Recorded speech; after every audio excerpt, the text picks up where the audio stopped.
Karena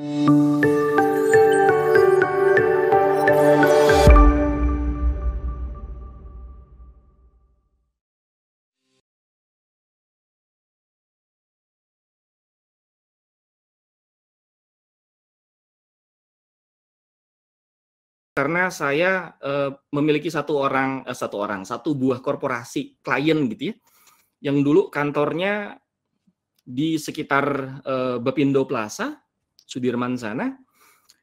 Lalu direkturnya itu adalah namanya Pak Bambang Rahmadi. Mungkin teman-teman familiar dengan nama tersebut. Ya, beliau itu adalah Presiden Director dari McDonald's Indonesia.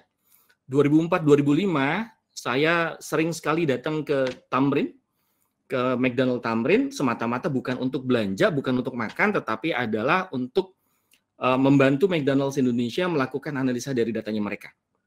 Kalau misalnya teman-teman selama ini datang ke McDonald's gitu ya, pernah nggak sih ketika kita sudah lapar-laparnya gitu, kita udah lapar-laparnya, terus kita masuk ke McDonald's di depan kasir, lalu kita bilang, Mbak, saya mau Big Mac, gitu ya.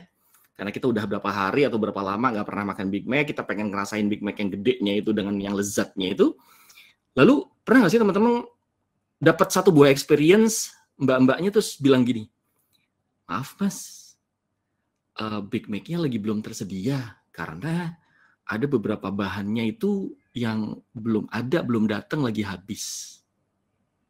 Kebayang nggak? Ketika seseorang datang ke satu resto, dia udah ngeces banget gitu ya, dia udah pengen banget, pengen makan satu buah menu, lalu dia datang, ternyata menunya belum tersedia. Karena ada beberapa bahan yang digunakan untuk menu tersebut, itu habis. Gitu ya. Saya yakin teman-teman nggak pernah ngalamin itu, apalagi di McDonald's. Kenapa? Karena McDonald's ini memiliki satu buah proses analisa datanya itu sangat-sangat baik. Di tahun 2004-2005 saya bantu McDonald's untuk melakukan analisa data dari pergantian atau pertukaran dari bahan-bahan bakunya. Gitu ya. Jadi kalau misalnya kita lihat tentang selada, kita tahu tentang roti burgernya, kita melihat dari dagingnya dan yang lainnya yang menjadi beberapa bahan yang akan menjadikan satu buah menu yang terkenal banget di McD, tetapi toppingnya tuh beragam gitu ya. Ada piwi, ada kacang, ada meses, dan segala macamnya. Itu ternyata mereka juga manage-nya jangan cukup baik. Pertukaran penggunaan bahan baku dan segala macamnya itu dimonitoring dengan baik oleh McDonald's. Kita lakukan analisa seberapa banyak bahan-bahan tersebut itu habis tiap hari, trendingnya seperti apa. Kalau hari Sabtu itu seperti apa, hari Ahad gimana, hari Senin itu gimana. Kalau misalnya ternyata hari Senin lalu hari Selasanya itu libur lagi, Seninnya itu kejepit, itu trendingnya akan seperti apa? Nah ini menjadi satu hal yang sangat-sangat berguna buat satu buah korporasi seperti McDonald's agar mereka menjaga core value-nya mereka. Salah satu core value-nya mereka ini adalah serve. Gitu ya. Serve itu adalah core value-nya McDonald's. Karena mereka mengatakan adalah we put our customers and people first. So, saking serve-nya itu, McDonald's nggak hanya melakukan serving customer-nya, tapi McDonald's juga melakukan serving dari internal employee-nya. Ini satu buah value yang cukup baik gitu ya, dengan gigantic company seperti McDonald's yang ada di hampir seluruh negara, ini adalah satu buah value yang bisa kita tiru gitu. Dia mengedepankan customer-nya supaya customer-nya itu selalu satisfied.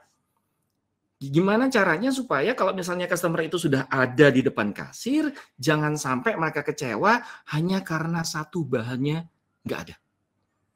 Hanya karena tomatnya itu kurang. Hanya karena cheese-nya itu nggak ada gitu misalnya. Jangan sampai itu terjadi. Jadi ini yang pernah saya alami bekerja sama dengan McDonald's untuk membantu mereka melakukan analisa datanya. Lalu itu memiliki satu buah proyek juga yang berkenaan dengan data analis. Lakukan adalah bukan terhadap berapa banyak orang yang menggunakan aplikasi Google, berapa banyak orang yang login atau menggunakan browsernya Google. No, enggak. Mereka lakukan secara internal. Mereka membuatkan satu buah proyek namanya adalah Oxygen Project. Oxygen Project ini yang nantinya menghasilkan satu buah result, bagaimana melakukan analisa dari semua employee yang ada di dalam Google, itu menghasilkan satu buah report performance review.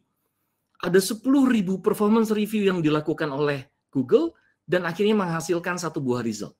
Teman-teman, saya ulang untuk yang Google itu melakukan satu buah inisiatif melakukan analisa datanya berkenaan dengan data internal HR-nya mereka. Gitu ya. Jadi mereka melakukan mining datanya mereka 10.000 performance review yang di-compare dengan employee retention rates.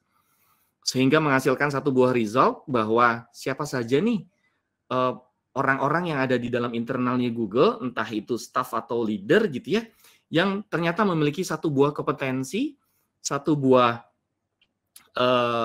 kemampuan yang bisa membangun Google itu jauh lebih baik. Gitu ya. Mereka melakukan itu untuk internal dengan project yang namanya adalah Project Oxygen. Sedangkan Starbucks pernah mengalami satu buah kemunduran di tahun 2008. Ratusan outletnya tutup. Gitu ya. Ini adalah satu buah pukulan besar untuk Starbucks. Dan akhirnya CEO-nya, Howard Schultz, itu menyadari bahwa kayaknya memang udah waktunya deh. Gue lakukan proses analisa data dulu sebelum gue nentuin di mana properti, di mana store itu akan dibuat gitu. Akhirnya dia berjanji bahwa gue akan lakukan analytical approach untuk menentukan di mana letak store berikutnya ketika gue mau buka Starbucks. Walhasil sekarang teman-teman ketika mendapati satu buah lokasi Starbucks, mostly di sana selalu ramai. Kenapa? Karena Starbucks sudah melakukan proses analisa datanya hanya untuk menentukan mana properti yang bagus untuk sebagai lokasi store-nya Starbucks. Ternyata dua company besar itu juga melakukan analisa data. Ada satu company besar lagi, Amazon. Amazon sudah dari dulu melakukan analisa data dari pelanggan-pelanggannya dia. Dia mengcapture siapa saja yang login ke dalam aplikasi Amazon, mereka search apa, mereka beli apa, dan yang lainnya. Lalu berikutnya adalah data-data tersebut dikolek. Walaupun mereka cuma search, itu datanya dikolek oleh Amazon. Mereka beli aja dikolek, ya. Apalagi mereka searching aja dikolek, apalagi mereka yang beli, gitu. Sehingga ketika kita login untuk kedua kalinya, ketiga kalinya, dan berikutnya ke Amazon, mereka akan memberikan satu buah suggestion produk yang sesuai dengan pattern-nya barang-barang yang dicari dan barang-barang yang dibeli di Amazon. Mungkin teman-teman sekarang juga sudah ngerasain gitu ya, kalau misalnya kita beli di beberapa marketplace di Indonesia, entah itu Topet, lalu Shopee, Bukalapak, dan yang lainnya, saya login dengan teman saya yang login, itu tampilan depannya itu bisa beda. Gitu ya. Kenapa? Karena mereka itu sudah menggunakan analisis di situ. Barang apa nih yang kemungkinan bisa dibeli sama dia? Barang apa nih yang dia sukain dan segala macam. Itu sudah disajikan di depan mata kita secara instan. Wow, sebegitunya ya. Ternyata kalau misalnya proses analisa data itu bisa menguntungkan di dalam satu buah bisnis.